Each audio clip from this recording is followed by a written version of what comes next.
जुन्नरचे नायब तहसीलदार गवारी यांच्या गाडीला भीषण अपघात। यामध्ये महसूल सहाय्यक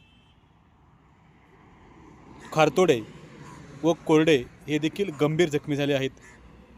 जुन्नर ओतूर रोडवरती हा अपघात झाला असून हायवा ट्रकला डंपरला हा अपघात झाला आहे।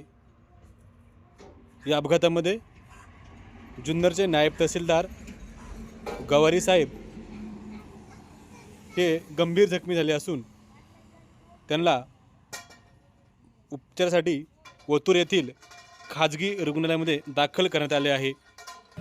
बोलवली का ॲम्ब्युलन्स? त्यांना टेकून बसवा त्यांना। दोघे रावसाहेब